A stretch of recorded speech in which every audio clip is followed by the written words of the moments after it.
आज इस प्रोग्राम से जुड़े सभी सामाईन को मेरा सलाम आदाब। आज की क्लास में हम लोग भारतीय इतिहास में गुप्ता एम्पायर, गुप्त हुक्मरान की तारीख के बारे में हम जानेंगे। गुप्ता पीरियड से पहले हमारे देश की बल्कि सियासी हालात क्या थी, ये एक महत्वपूर्ण चीज है जानने के लिए कि सबसे पहले इतिहास को जानने के लिए हम ये जानें कि उस वक्त की हमारी सियासी हालात क्या थी। सियासी हालात में ये गुप्ता जो थे वे एक तरह से कुषाणों के सूबेदार थे और कुषाण जो अपने सूबाई इलाकों में इनके जेर मार्फत अपनी हुकूमत चलाते थे। गुप्त वंश का पहला शासक जो था वो श्रीगुप्त था। श्रीगुप्त की जिक्र मिलती है और उसके बाद घटोत्कच, ये दो जो हुक्मरान थे अपने आप को खुद मुख्तार तस्लीम नहीं किए और ये कुषाणों के मातहत ही एक सूबेदार के तौर पे यहाँ पे कौशाम्बी में एक तरह से हुकूमत कर रहे थे। इनके पहला हुक्मरान जो एक तरह से माना जाता है कि भारतीय इतिहास के एक अजीम तरीन हुक्मरान था, वो था चंद्रगुप्त प्रथम।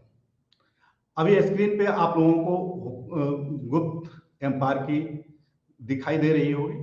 ये अलग अलग कलर में दिखाया गया है।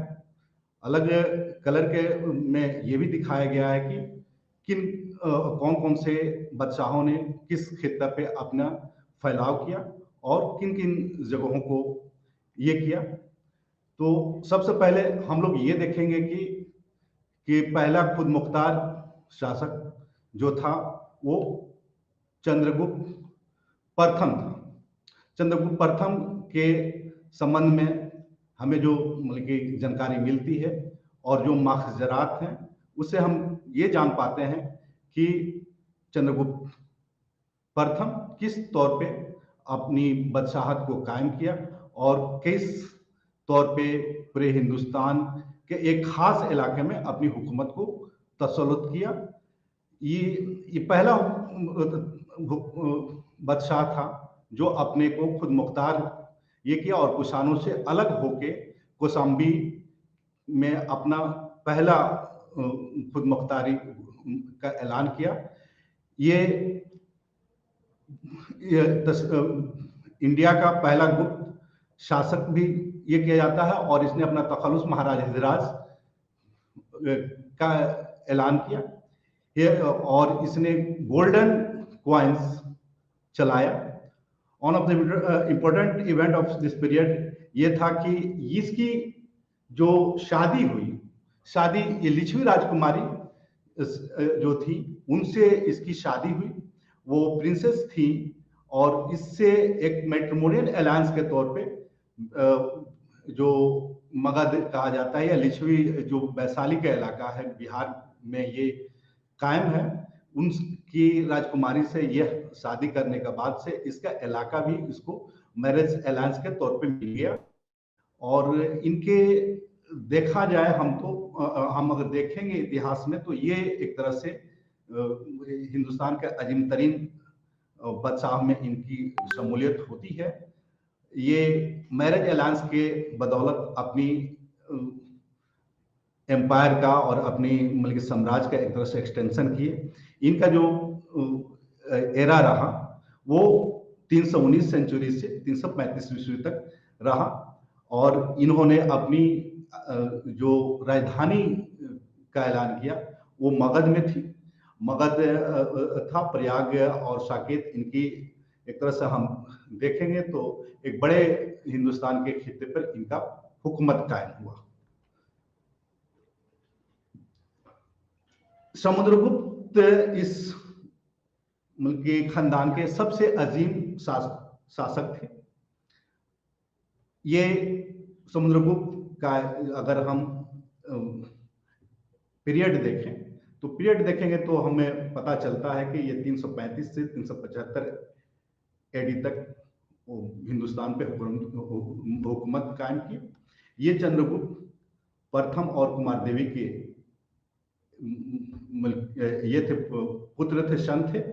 ये बहुत ही शक्तिशाली, एक पावरफुल राजा के तौर पे अपने को इमर्ज किए और इन्होंने एक तरह से पूरे मतलब उत्तर भारत के नॉर्थ इंडिया पे अपनी हुकूमत कायम किया। उत्तर भारत के 9 राजाओं को इन्होंने डिफीट करके और ये बड़े इलाके पर अपने हुकूमत को एक्सपेंड किए। और दक्षिण भारत के भी बहुत सारे मतलब कि इतिहास का और जो माखराज से जो मिलते हैं तो वो पता चलता है कि इन्होंने लगभग 12 राजाओं को डिफीट किए और दक्षिण में अपना एक तरह से इनडायरेक्टली शासन को कायम किए। तो नॉर्थ इंडिया के में देखा जाए तो इनकी जो हुकूमत थी वो डायरेक्टली कब्जा किया गया, जो बहुत बड़े जंगजू थे और बड़े हिम्मत से बहुत अपनी तलवार के बल पे लोगों जो नॉर्थ इंडिया के जितने भी उस वक्त के इनके बादशाह थे उन पे इन्होंने अपनी तसल्लुत कायम किया। और उसके बाद से दक्षिण भारत के लिहाज से देखा जाए तो उन राजाओं के साथ इन्होंने एक तरह से इनडायरेक्टली वे में उन पे अपना कब्जा किया। और वो जो दक्षिण के 12 राजा जो थे वो इनके हुकूमत को मानने के लिए मजबूर हो गए और ये लोग अपना एक तरह से सूबेदार के तौर पे इनको अपना खुद मुख्तार बादशाह मानने लगे। और एक तरह से इस वक्त गुप्त खानदान की हुकूमत सबसे बड़े खित्ते पे कायम हुई। इलाहाबाद इंस्क्रिप्शन जो है इसके एक रिसोर्स है। डिस्कोर्स में इनके दरबारी कवि जो हरिसेन हैं उनके द्वारा लिखा गया है, जिसमें इनके जो ये विक्टोरी कायम किए उसके मतलब विस्तार से तफसील से जानकारी इस पिलर अभिलेख में दिया गया है। इन्होंने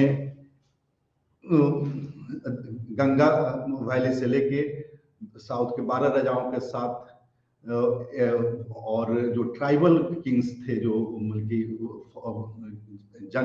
ये जंगल में रहते थे उन पे भी अपनी हुकूमत कायम की। और इन्होंने इनडायरेक्ट वे में इनके मातहत वहां पे अपना शासन चलाना शुरू किया और वक्त वक्त पे इनको टैक्सेशन देते थे।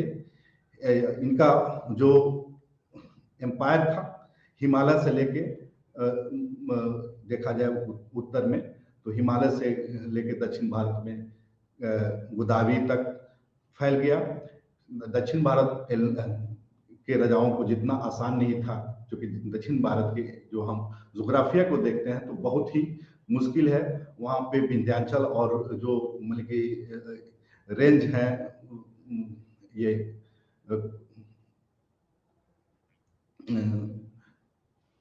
पहाड़ों की, तो पहाड़ों को पार कर पाना इनके लिए थोड़ा सा मुश्किल था।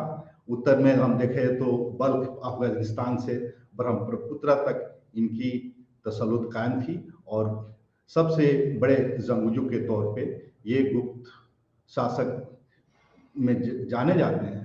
और इसी इनके विस्तारवादी नीति के कारण ही इनको जो अंग्रेज इतिहासकार विंसेंट स्मिथ हैं इनको भारतीय नेपोलियन कहे थे।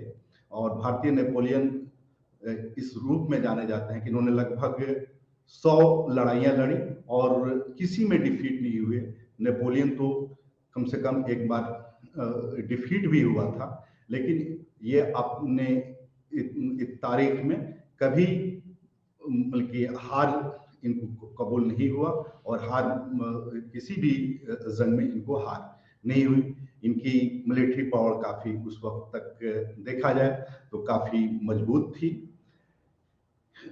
ये एक तरह से समुद्रगुप्त जो था वैष्णव धर्म का मानने वाले थे। हिंदुइज्म का इस वक्त काफी फैलाव हुआ और हिंदुइज्म एक तरह से देखा जाए तो बहुत मतलब कि इंटॉलरेंट नहीं थे, दूसरे मजाहिब के लोगों को भी काफी फलने फूलने का मौका मिल रहा था। श्रीलंका के मेघवर्मन ने मतलब बौद्ध गया जो बुद्धों का आज भी एक आलमी सतह पे एक उनकी रिलीजियस प्लेस है, वहाँ पे मंदिर बनाने के इन्होंने दिया। और ये भारतीय नेपोलियन तो जान ही जाते हैं और इनकी के संबंध में ये भी माना जाता है कि इन्होंने बड़ी बड़ी तखल्लुस लिए। अश्वमेध यज्ञ उस वक्त का मशहूर होता था। अश्वमेध यज्ञ सभी राजा के बस की चीज नहीं थी कि वो अश्वमेध यज्ञ कर पाए। अश्वमेध यज्ञ में ये माना जाता है कि एक घोड़ा होता था और घोड़ा को आजाद छोड़ दिया जाता था और जितने इलाका में वो एक तरह से घूमता था वो इलाका उस राजा का माना जाता था और कोई राजा उसका मुखालफत करता था तो उसको राजा से एक तरह से जंग करनी पड़ती थी और उस जंग में उसको उस राजा का सामना करना पड़ता था। इस रूप में इन्होंने अश्वमेध यज्ञ भी किया।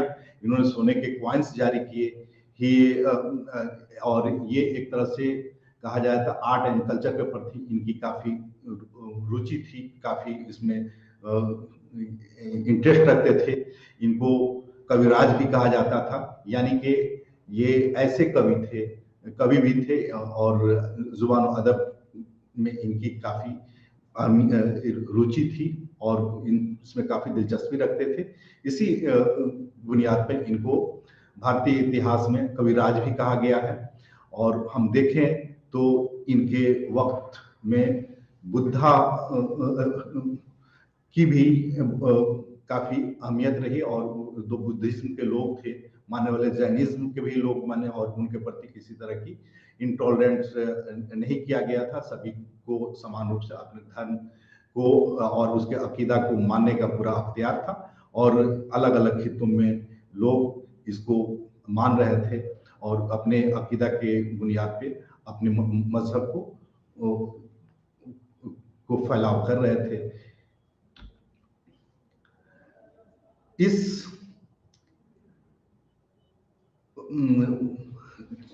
खानदान का सबसे महत्वपूर्ण शासक में एक चंद्रगुप्त द्वितीय भी थे। चंद्रगुप्त द्वितीय समुद्रगुप्त के बेटा थे और इनकी माँ का नाम कुमार देवी था। कुमार देवी चंद्रगुप्त की समुद्रगुप्त की बीवी थी और इन्होंने अपना तखल्लुस विक्रमादित्य के तौर पे ऐलान किया। विक्रमादित्य भारतीय इतिहास के ये पहले राजा थे जो अपना तखल्लुस विक्रमादित्य थे। और जैसे समुद्रगुप्त को देखेंगे या हम इसके पहले चंद्रगुप्त प्रथम को देखें तो महाराजा धीराज, यानी महाराजा धीराज का मतलब ये होता है कि राजाओं का राजा। तो इन लोगों ने इस रूप में अपनी तखल्लुस ये करके दूसरे राजा उस इनसे काफी मतलब एक से डर कम महसूस करें और अपने मतलब एक तरह तखल्लुस में ये लोग अपने आप को काफी मजबूती से पेश करना चाहते थे कि हम ही इस धरती पे, इस अर्थ पे हमें हमसे बड़ा कोई किंग नहीं है और हमसे बड़ा कोई उपाधि नहीं ले सकता है। इसका मतलब ये भी था कि उस वक्त में इनसे मजबूत शासक भी दुनिया के किसी खित्ते में नहीं थे। और ये भी एक तरह से अगर देखें हम चंद्रगुप्त द्वितीय को तो चंद्रगुप्त द्वितीय भी कई इलाका को जंग के आधार पे जीते। इन्होंने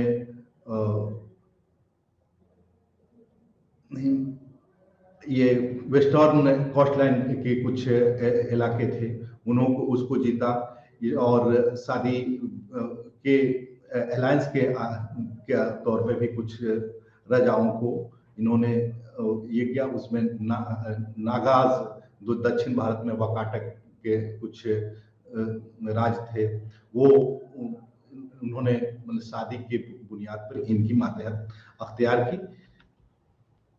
चंद्रगुप्त द्वितीय की ये भी खसूसियत रही कि ये वकाटक रूलर जो रुद्रसेन जो थे, उनकी डॉटर से भी उनकी बेटी से शादी की।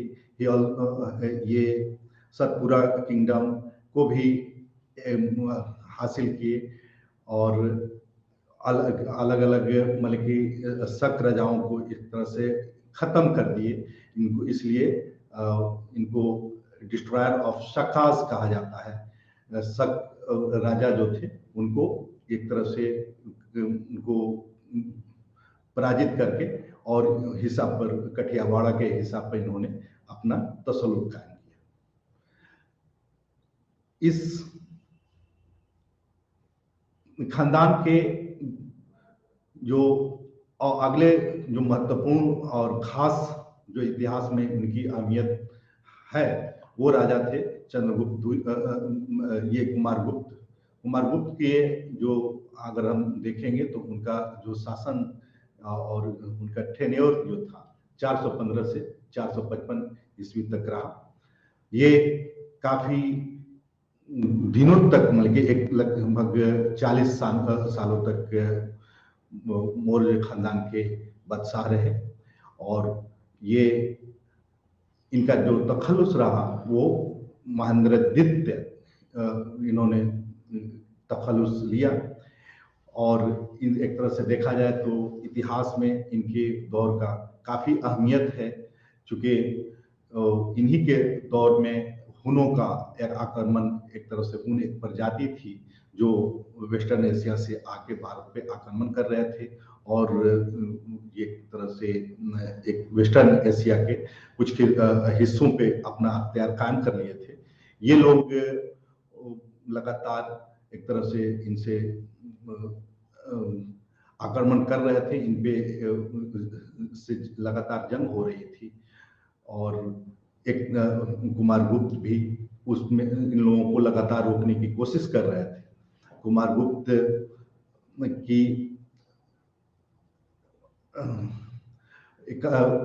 एक तरह से, जैसे हम लोग देखते हैं कि समुद्रगुप्त जो थे, समुद्रगुप्त भगवान विष्णु का पूजा करते थे।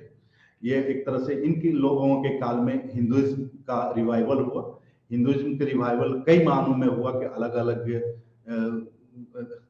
जो ईश्वर थे, गॉड थे, उनकी एक तरह से पूजा उनकी होती थी। ये एक महत्व मतलब कि खास ये कार्तिकेय एक भगवान है, उनकी पूजा कुमारगुप्त किया करते थे। वो कुमारगुप्त की जो व्यर्थी इंस्क्रिप्शन है उससे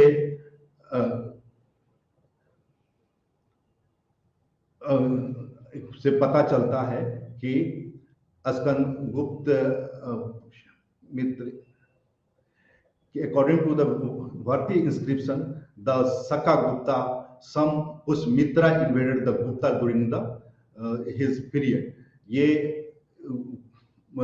कुछ इलाकाई जो राजा थे इन पे ये किए और एक इतिहास की में काफी अहमियत ये है कि इन्हीं के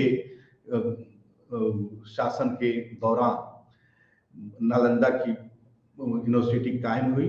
लेटर बाद में मतलब कि इल्म की दुनिया में अपनी काफी अहमियत कायम की। नालंदा यूनिवर्सिटी बिहार की पहली यूनिवर्सिटी है जिसको बुद्धिज्म से एक तरफ से रिलेट किया जाता है। बुद्धिज्म के साथ साथ कि इल्म के अनेक फील्ड में नालंदा यूनिवर्सिटी की काफी अहमियत रही। स्कंदगुप्त को हम देखें तो स्कंदगुप्त गुप्त खानदान के आखिरी एक तरह से महत्वपूर्ण और अजीम शासक थे। इसके बाद से गुप्तों की ताकत में काफी एक तरह से गिराव होने लगा और इनकी जवाल इन्हीं के वक्त से शुरू हो जाता है। ये स्कंदगुप्त का शासन 455 सेंचुरी से 467 ईस्वी तक था।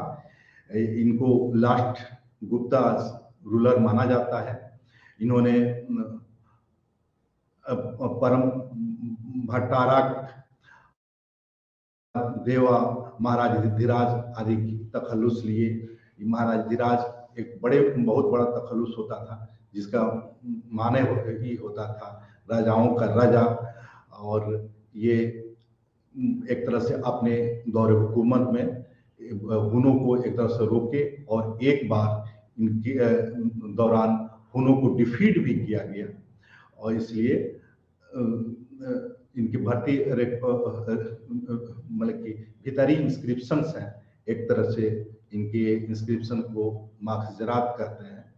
तो इसमें रिकॉर्ड है इनके करियर के बारे में, इनके मतलब दौर हुकूमत की तफसील से जानकारी मिलती है। तो स्कंदगुप्त जो थे वो विष्णु के एक तरह से पूजा करते थे, विष्णु भगवान जो थे, और ये जो लायन टाइप कॉइन्स, तो अगर हम देखें गुप्ता काल को, तो गुप्त शासकों ने जो गुप्त हुक्मरान थे, ये हिंदुस्तान को एक अजीम मुल्क में के तौर पे डेवलप किए। इनकी इतिहास में एक महत्वपूर्ण और अजीम मुकाम हासिल है। ये इनके कार्य को दौरे जरी भी कहा जाता है, जिसको मेडिवल के प्राचीन काल का स्वर्ण युग कहा जाता है, golden period of ancient age इनके दौर को कहा जाता है। इनके दौर में देखा जाए तो हिंदुस्तान की चौथी सबसे बड़ी रियासत कायम हुई, जिनकी जो नॉर्थ भारत में हिमालय से लेकर तिब्बत और अफगानिस्तान से लेकर दक्षिण में कावेरी नदी तक इनका इलाका फैला हुआ था। उन्होंने काफी मजबूती से इतने दिनों तक शासक किया, और इनके दौरे काल में सभी लोग काफी को मौका मिला कि अपनी काबिलियत के लिहाज से आगे बढ़ें। सभी लोगों को अलग अलग मौके फराहम हुए, और ये इन लोगों को एक मजबूती से हिंदुस्तान में शासन इनका रहा ही है। विष्णुगुप्त को कहा जाएगा कि ये एक तरह से गुप्ता वंश के विष्णुगुप्त एक तरह से लास्ट किंग थे, और उसके बाद से इनकी हुकूमत किसी न किसी रूप में कमजोर होने लगी। कमजोर होने के लिए देखा जाए तो इनके कई तरह के कारण हैं, कई वजूहात थे जिनके बिना पे इनकी हुकूमत धीरे धीरे कमजोर होते गई और बाद में खत्म हो गई, और इसके जगह पे इलाकाई जो राजा थे, इस काल में को देखा जाए तो फ्यूडल सिस्टम का काफी मतलब कि उरूज हुआ। फ्यूडलिज्म में था कि एक तरह से लोगों को मतलब कि साउथ भारत में हम लोग कहे कि साउथ इंडिया में कि जो समुद्रगुप्त था इनडायरेक्टली वे में अपना हुकूमत कायम किया था। वहाँ के राजाओं को इन्होंने कहा था कि आप हमारे मातहत होकर आप अपने इलाका में हुकूमत करें और वक्त पर हमको टैक्सेशन दें। लेकिन जब कोई भी हुक्मरान हो या कोई भी बल्कि राजा हो, उसकी बादशाहत में कमी आती है, तो दूसरे जो सूबेदार होते हैं वो धीरे धीरे मजबूत होने लगते हैं और इनकी मातहत नहीं रह के अपने को खुद मुख्तारी का ऐलान करने लगते हैं। तो बहुत सारे वजूहात रहे जिनके वजह से इनको आखिरी में मतलब कि जवाल हो गया। इसकी सबसे महत्व मतलब खास वजह ये रही कि नॉर्थ इंडिया में खून जो सेंट्रल एशिया से आए थे, इनसे लगातार इनका मतलब कि कन्फ्लिक्ट हो रहा था। इनके कन्फ्लिक्ट होने के कारण वजह से खून जो है इन पे एक तरह से आक्रमण इन्वेडर के तौर पे इन पे बार बार आक्रमण कर रहे थे। ये लोग भी उनको रोकने की कोशिश कर रहे थे और ये इतना दिन तक ये मामला चला। आखिर में हम हारे भी, लेकिन उस हार के दरमियान गुप्त लोगों की हुकूमत जो थी एक तरह से काफी कमजोर हो गई। और स्कंदगुप्त और अस्कंदगुप्त के आते आते इनकी स्थिति में काफी गिरावट आ गई और उसके बाद के जो राजा जो थे इनके बादशाह जो थे वो बहुत कमजोर हो गए और धीरे धीरे इनका अपने जो इलाकाई और सूबाई राजा थे उन से अख्तियार खत्म होने लगा और जो इंपेरियल अथॉरिटी जो कहा जा सकता है जो वो कमजोर पड़ने लगी। इनकी आर्थिक स्थिति भी उस वक्त मतलब कि इनके जवाल में काफी अहमियत के हामिल है कि उस वक्त सबसे ज्यादा लैंड ग्रांट ब्राह्मणों को दिया जाने लगा। यहाँ तक कि इतने बड़े बड़े पार्ट को लैंड ग्रांट के तौर पे जो अश्वमेध और दूसरे रिचुअल्स कराते थे उन लोगों को दिया जाने लगा, जिसके कारण एक तरह से हम देखते हैं कि इनके मतलब कि भूमि पर से अधिकार अख्तियार खत्म होने लगे और मतलब कि अस्कंदगुप्त तक आते आते इनके जो शासन एडमिनिस्ट्रेशन था वो भी उसका जो एडमिनिस्ट्रेशन का मुख्य और खास जो स्तंभ होता है वो मिलिट्री होते हैं। मिलिट्री स्ट्रेंथ इन लोगों का घटने लगा। इनकी आर्थिक स्थिति इतनी नहीं रह गई कि अपनी मिलिट्री जो अखराजात हैं उसको ये लोग अवेल कर सके। इस वजह से मतलब कि सेना भी इनकी काफी कमजोर हो गई, इनकी जंगजू की संख्या घट गई और ये इनकी जो मसवाद थी और ये इकोनॉमिक कंडीशन जो थी काफी कमजोर हो गई और इसके बिना पे इनका जो दूसरे देशों के साथ जो ट्रेड था, आर्ट क्राफ्ट और जो डेवलपमेंट का काम होता था वो रुक गया, जिसकी वजह से इनके राजस्व में काफी कमी आई। टैक्सेशन भी बहुत घट गया, जिसके बुनियाद पे ये लोग राज को खुद मुख्तार और ये यूनाइट रख पाने में नाकामयाब साबित हुए और मिलिट्री पावर भी इनका घटते चला गया। और बाद के दिनों में हम देखते हैं कि इनके जो सिक्के थे गुप्ता लोग सबसे ज्यादा सोने के सिक्के जारी किए और ये सिक्के जो है एक तरह से हमारे इतिहास के रिसोर्सेज हैं जिनके बिना पे हम इनके इतिहास को जान पाते हैं। और वो देखते हैं कि काफी कमी आ गई गुप्त काल में के आखिरी दौर में कि ये लोग एक तरह से कमजोर हो गए और धीरे धीरे इनका डिक्लाइन होते गया और ये हुकूमत ज़वालपुज़ीर होने लगी। अब हम लोग एक तरह से इनके पॉलिटिकल सिस्टम मतलब कि प्रशासन एडमिनिस्ट्रेशन का सिस्टम क्या था, किस तरह ये अपनी हुकूमत को चलाते थे, इनकी जो रियासत थी किस तरह बटी हुई थी, किस तरह राजा एक तरह से उस पर अपना नियंत्रण कंट्रोल रखता था, तो उसको हम देखेंगे। राजा सुप्रीम था, राजा के अंतर्गत ही और राजा के मातहत ही सभी लोग होते थे। राजा उस वक्त का सबसे मजबूत पिलर हुआ करता था। राजा में तमाम तरह के पावर आके इन्वेस्ट होते थे और उसी के द्वारा शासन रन होता था। सम ऑफिशियल्स भी थे कुछ जिनके द्वारा जिनके मदद से शासन चलता था और ये ऑफिशियल एक तरह से देखा जाए तो मतलब कि वंशानुगत और हेरिडिटरी थे और मतलब कि अगर कोई एक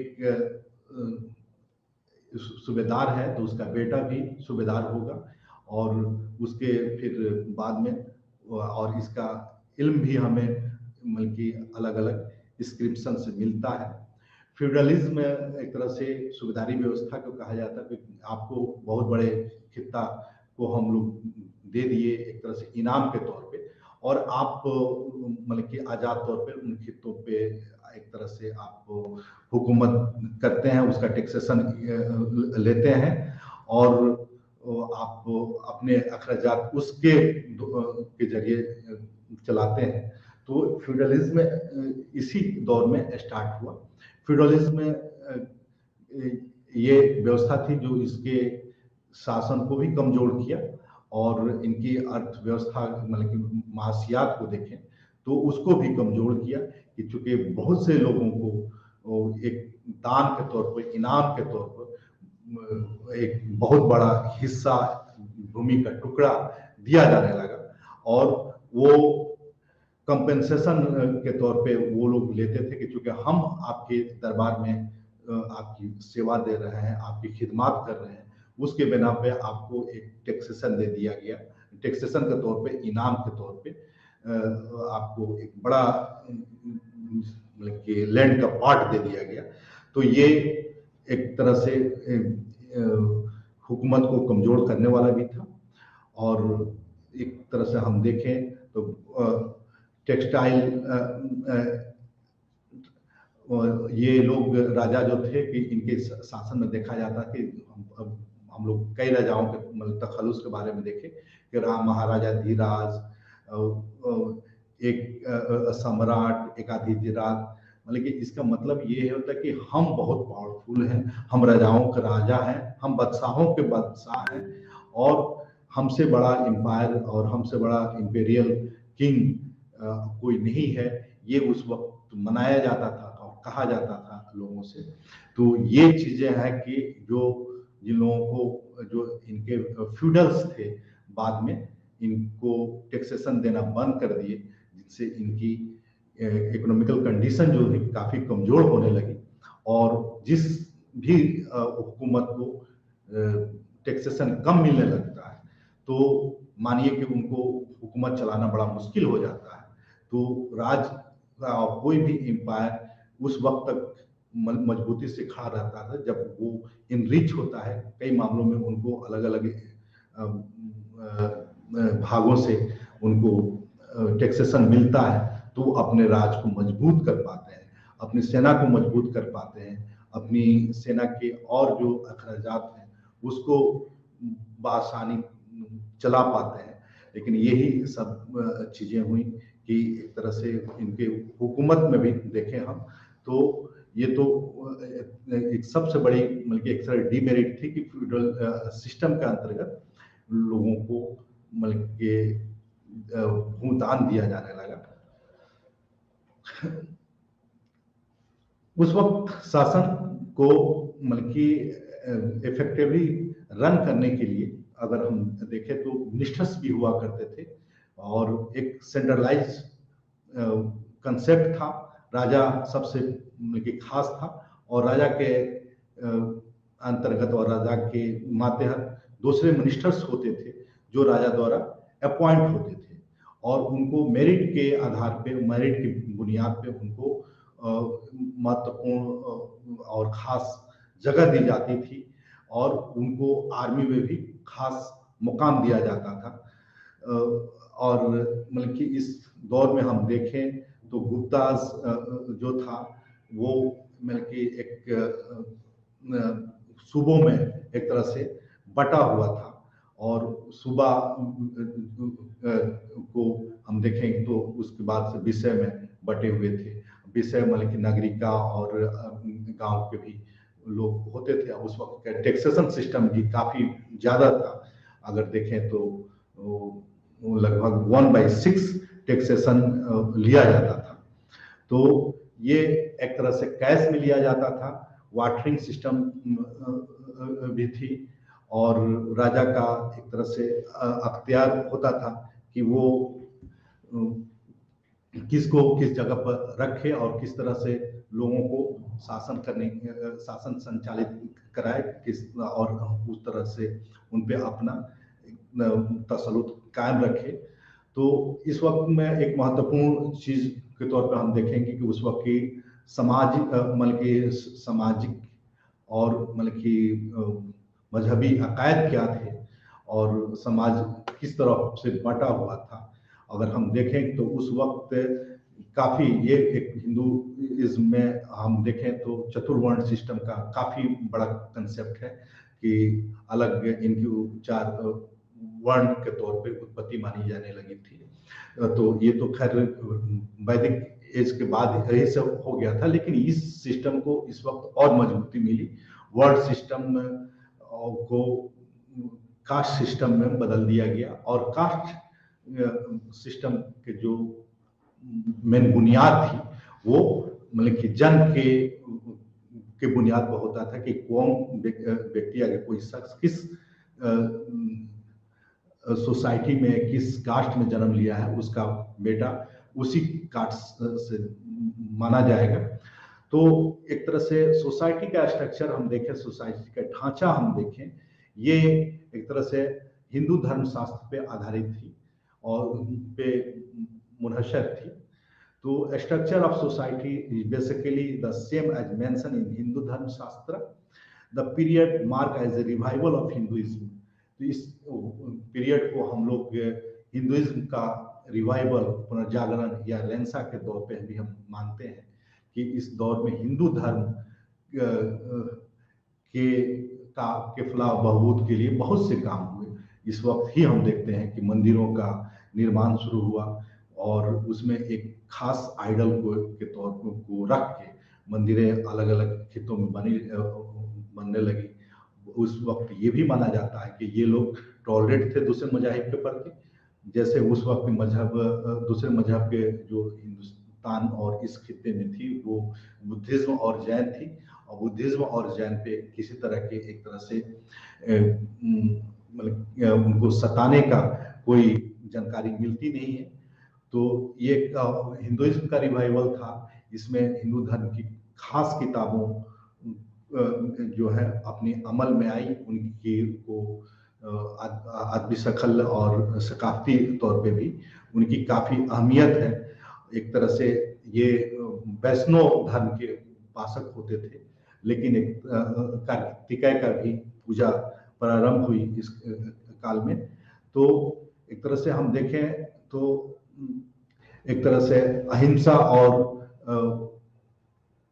सोसाइटी में ये था कि पहले में जो अश्वमेघ होता था या तो बहुत सारी ये अग्नि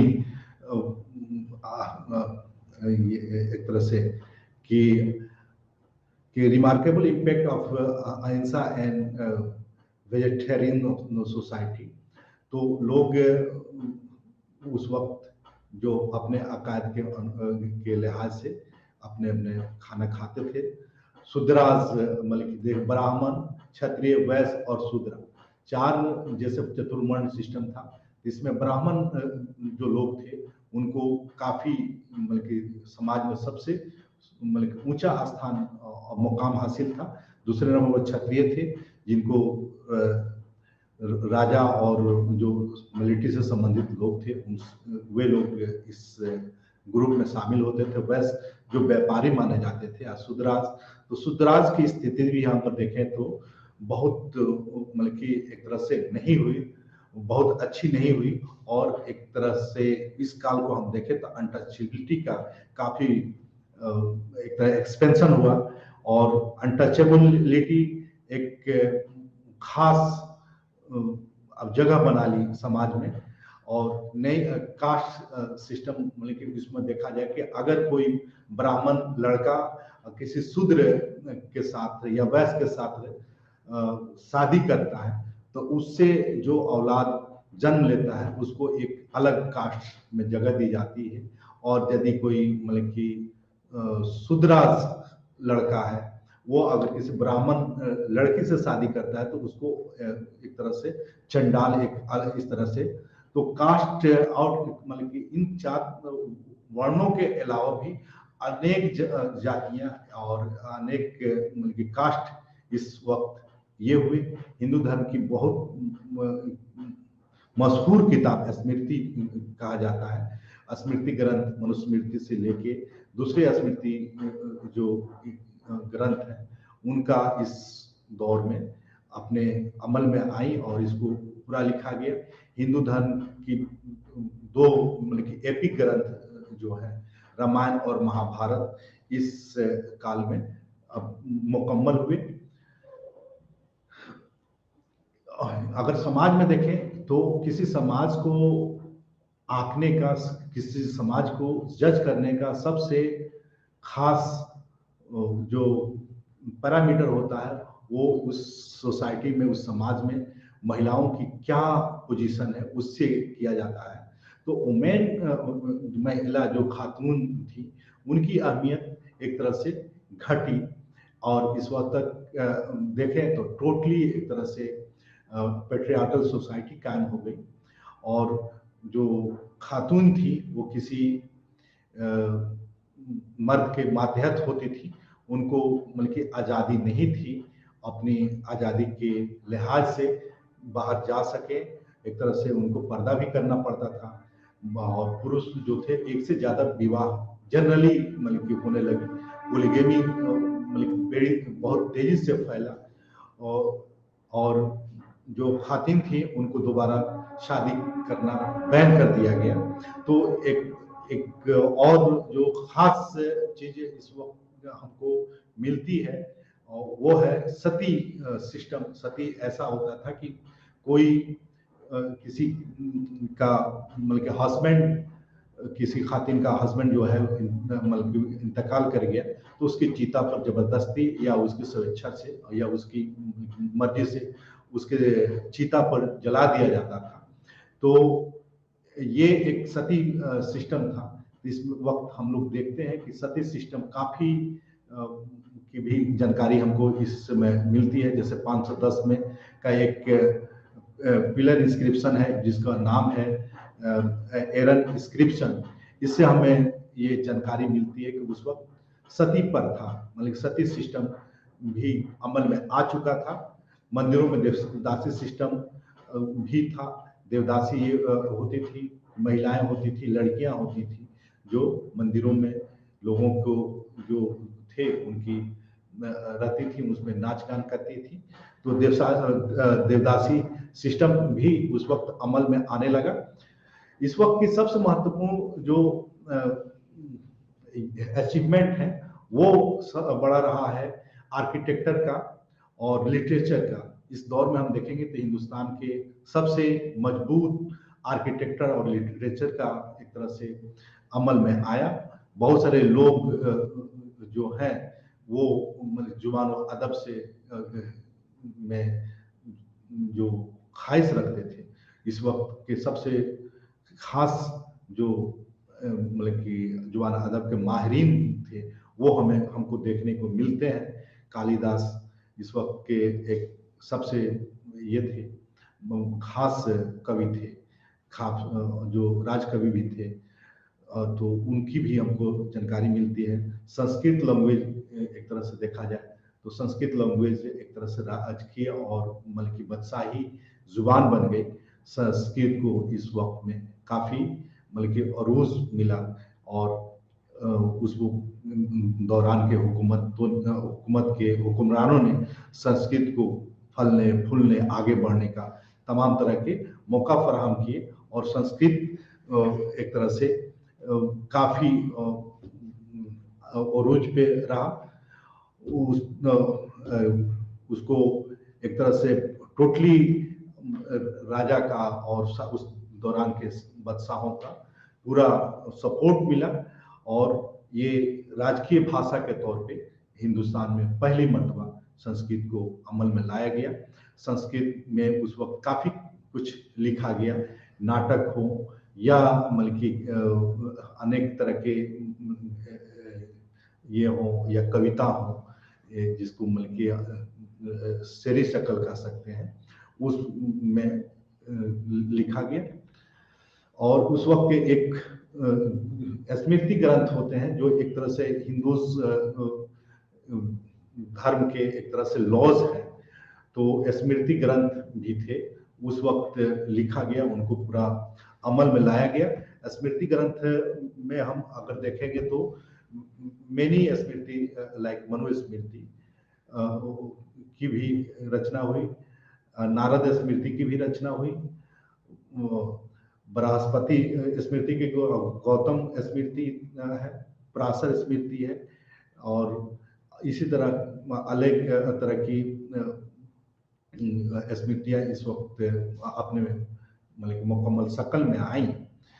तो इस तरह हम देखें कि ओल्डेस्ट स्मृति मनुष्य स्मृति इस वक्त जो थी, तो एक तरह से कहा जाए कि कास्ट सिस्टम की बुनियाद भी इसको माना जाता है। तो एक इस वक्त काफ़ी मतलब कि रहा, और ये स्मृति अपर कास्ट के काफ़ी फेवरेबल रही, और एक तरह से खातिन के जो मतलब कि अख्तियारात हैं इसमें महदूद कर दिया गया, और मतलब कि खातिन जो थी उनके पे अनेक बंदिशें आयद कर दी गई, और वो खुद मुख्तारी होके बहुत सारी मतलब कि काम नहीं कर सकती थी। वो किसी न किसी शक्ल में अपने खाविंद के ही मातहत होती थी। अब इस वक्त का कि एक खास तौर पे हम लोग याद करते हैं कि आर्किटेक्चर को भी, जस्ट लिटरेचर को इनका जो था वो काफ़ी महत्वपूर्ण रहा, और एक तरह माना जाए कि पुरान्स जो एक तरह से टेलिंग है, एक तरह के नाटक भी कह सकते हैं, या एक तरह से कहें कि एक तरह की कहानियां हैं जिसमें अनेक अनेक मतलब कि भगवान की कहानी इसमें मिलती है। तो पुराण भी अमल में आए, विष्णु पुराण, शिव पुराण, अग्नि पुराण, मत्स्य मतलब कि पुराण इस वक्त लिखे गए। ये मतलब कि राजा रानियों की एक तरह से कहानियां होती हैं, और ये हमारे इतिहास के एक मखजरात के तौर पे भी तस्लीम किया जाता है, और इनसे हम अपने मतलब कि कदीम हुक्मरान की जो ये होता है क्रोनोलॉजी होता है उसको हम लोग समझते हैं। और हम पहले भी जिक्र किए कि एक दो महत्वपूर्ण किताबें जो एपिक ग्रंथ्स हैं, वर्ल्ड लॉन्गेस्ट एपिक्स माने जाते हैं, महाभारत और रामायण। तो ये अपनी जो अभी मौजूदा शक्ल जो है इनकी, उसी वक्त में ये अपने मौजूदा शक्ल में आए। तो इस तरह से हम देखें कि उस वक्त के ये दौर जो था, एक तरह से हम देखें तो इतिहास के ये दौर जो है एक तरह से आदजरी माना जाता है। आदजरी कई मामलों में, कि इस वक्त का हम देखें तो इनका एक तरह से ट्रेड था, एक तरह से मतलब कि रिलीजियस एक्सपेंशन था, जीवन के जो कहा जाए जीवन के अनेक क्षेत्रों में ये लोग काफ़ी कुछ किए, करने के बाद से मतलब कि उस वक्त हम देखेंगे मथुरा में देखें, या मतलब कि बुद्ध भगवान की मूर्तियों को अगर हम देखें तो उनके जीवन के अनेक रूपों को अनेक मतलब कि डिफरेंट शक्ल को, डिफरेंट एक्टिविटीज को अलग अलग जगह पे दिखाया गया है। इसे हम देखते हैं, और इनका एक तरह से ट्रेड जो था, ट्रेड को हम देखें तो काफ़ी फैलाव हुआ। इनका एग्रीगेशन स्ट्रक्चर जो था वो मतलब कि एक तरह से काफ़ी ये था, मजबूत था। उस वक्त की खुशहाली के बुनियाद पर ही इस दौर को हम मतलब अहद-ए-जरी कहते हैं, गोल्डन पीरियड कहते हैं। उस वक्त जो हुआ, ऐसा नहीं कि सबसे ज़्यादा गोल्डन कॉइन्स जारी करने की वजह से इस दौर को हम लोग अहद-ए-जरी या गोल्डन पीरियड करते हैं, बल्कि इन्होंने तहजीब, सकाफत और जो कहा जाए खुशहाली इस तरह आई लोगों में कि उसके आधार पर, उसके बेसिस पर इसको हम लोग गोल्डन पीरियड कहते हैं। ये इसी दौरान हम देखते हैं जैसे बौद्धिज्म फहियान वापस मतलब कि भारत में आया, उसने बुद्धिज्म को ये किया। इसी काल में एक तरह से नालंदा यूनिवर्सिटी कायम हुआ। इस दौर में अलग मतलब कि एलोरा, एलिफेंटा की गुफाएं जो हैं उसके अपने एक तरह से बिहार में जो केव्स हैं उसका निर्माण हुआ। भगवान के और विष्णु भगवान के अनेक आकृतियों को इन चीज़ों में दिखाया गया है। तो जो नथ एलोरा हो, एलिफेंटा हो, या ये बिहार में बाघ है, इंस्क्रिप्शंस मतलब बाघ ये आता है, तो वहाँ हो, या विष्णु भगवान की हो, या मंदिरों की जो को अलग अलग बहुत विशाल ढंग से मंदिर जो बनाने लगे, बुद्धिज्म की बुद्धा भगवान की जो बौद्ध गया में हो, या इंस्क्रिप्शन से हमको पता चलता है कि ये लोग जीवन के अनेक क्षेत्रों में काफी मजबूती से अपने को पेश किए। इस वक्त की जो लोग थे काफी खुशहाल जीवन जी रहे थे और ये लोग काफी मजबूती से आगे बढ़ रहे थे। तो एक तरह से हम देखें तो जो गुप्ता हुक्मरान थे इंडियन इतिहास में एक काफी अहमियत रखते हैं। इनकी जो अनेक चीजों में दिलचस्पी और जो एम्पायर एक खड़ा किया, जो संपूर्ण भारत में मतलब कि चौथी एक तरह देखें वो चौथी सबसे बड़ी एम्पायर इनके दरमियान कायम हुई। उत्तर भारत से देखें दक्षिण भारत तक और मतलब कि पश्चिम से पूरब तक एक मतलब कि इतना बड़ा एम्पायर जाके अगर इनमें देखें तो आके मुगल काल के बाद ही में ही कायम हो पाया और मौर्यों के बाद से एक तरह से इनकी दूसरी सबसे बड़ी मतलब कि एम्पायर हुई। प्राचीन कदीम इतिहास में हम देखें तो इनसे बड़ी मतलब मौर्यों के बाद इनकी दूसरी सबसे बड़ी एम्पायर थी। और खुशहाली के मामले में अगर देखें तो ये मौर्यों से ज़्यादा खुशहाल थे। इस वक्त स्टेट्स को काफ़ी इनकम टैक्सेशन मिल रहे थे और सिल्क रूट की हम लोग बात करते हैं, तसर के मिलती है, मिडिल ईस्ट से इनका एक व्यापार काफ़ी फूल फल रहा था और आर्ट, आर्टिकल्चर, सकाफत और भी अलग अलग तरह के जो रिलीजियस और मजाहिब किताबें हैं उनका शकल में आना, इनके धर्म के प्रति आस्था और उसके प्रति जो लगाव था और हिंदुइज्म का रिवाइवल एक तरह से हम देखें तो काफ़ी होता है। तो ये दौर इतिहास में काफ़ी मजबूत दौर माना जाता है। इसके हुक्मरान थे तो वो एक तरह से काफ़ी मतलब कि मजबूत हुक्मरान थे और श्रीगुप्त से लेके हम देखें तो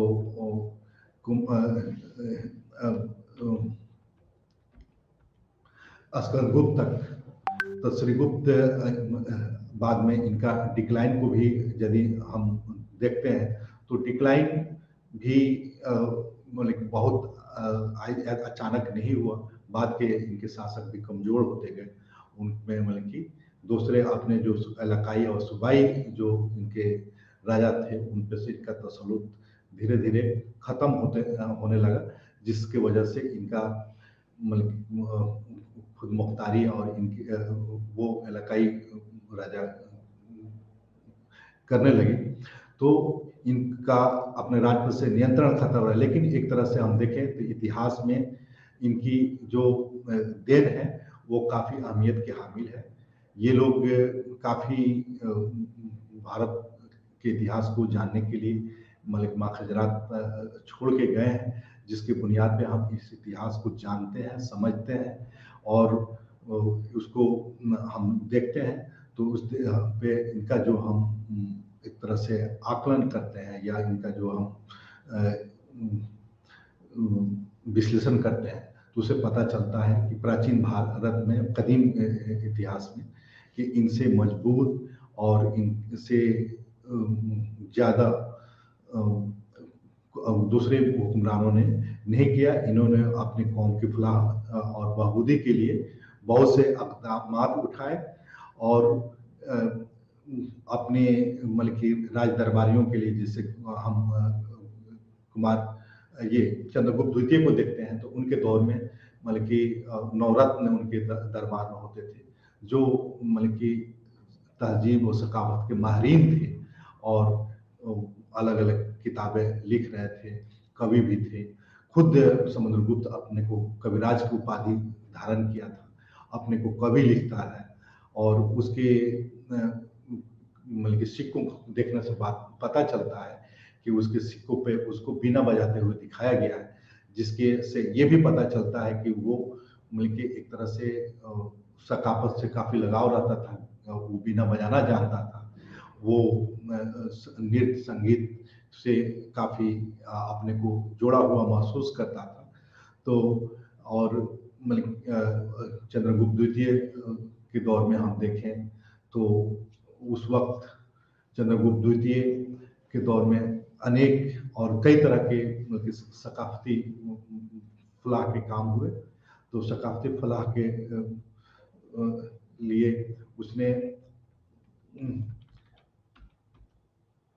कई तरह के मल्की या अपने मल्की हुकूमत के फैलाव के साथ साथ लोगों के फलाह बहबूद के लिए, अपनी सकाफत को मजबूत करने के लिए, अपनी ज़ुबान व अदब को फैलाने के लिए और संस्कृत और हिंदुज़्म की रिवाइवल के लिए भी काफ़ी कोशिशें की, जिसके बुनियाद पे इस दौर को हम लोग बल्कि गोल्डन एजा कहते हैं।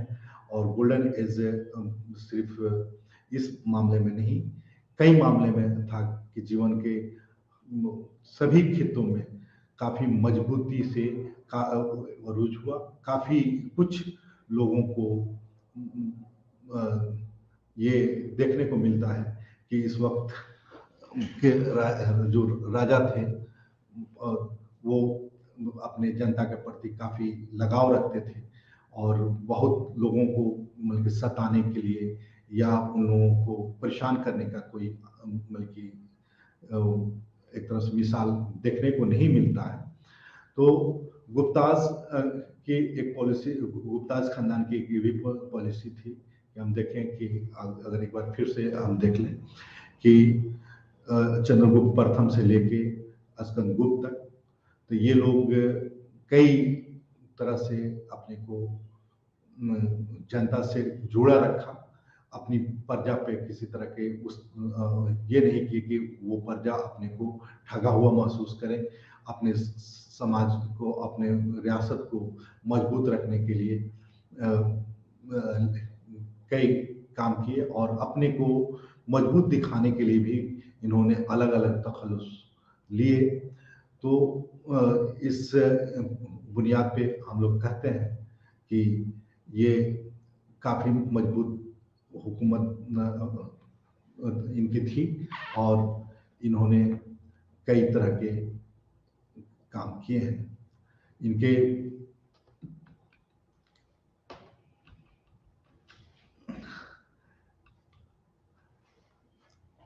पॉलिटिकल एडमिनिस्ट्रेशन में भी एक तरह से हम लोग देख लेते हैं कि पॉलिटिकल एडमिनिस्ट्रेशन में भी इनका एक तरह से देखा जाए कि एक तरह मतलब कि आज का जो मौजूदा कंसेप्ट है राज का, वही रहा है।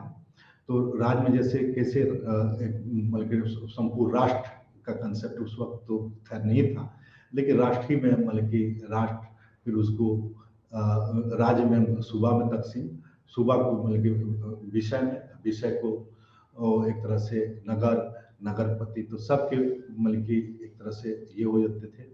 और इन इस वक्त के सबसे खास चीज़ें हैं कि राजाओं की जो तखल्लुस वो काफ़ी महत्वपूर्ण और ख़ास हो जाते हैं।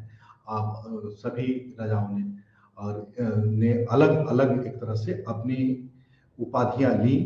गुप्ता और ये लोग महाराज धीराज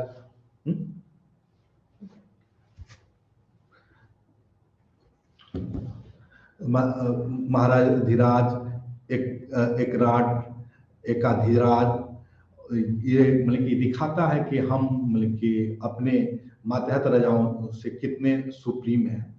तो ये एक सुप्रीमेसी को दिखाने का भी तरीका था कि हम इस तरह की उपाधि लेते हैं कि हमारे बल्कि हम मुकाबिल दूसरे इस बल्कि अर्थ पे कोई व्यक्ति नहीं है, हम सबसे सुप्रीम हैं, हम ही बल्कि सबसे बड़े राजा हैं, हमारे हम मुकाबिल दूसरे राजा नहीं हैं। तो एक तरह से हम लोग इस मतलब कि में गुप्ताज हुक्मरानों की खिदमत और उनके ये को देखें। ठीक, आप सभी को शुक्रिया, थैंक यू।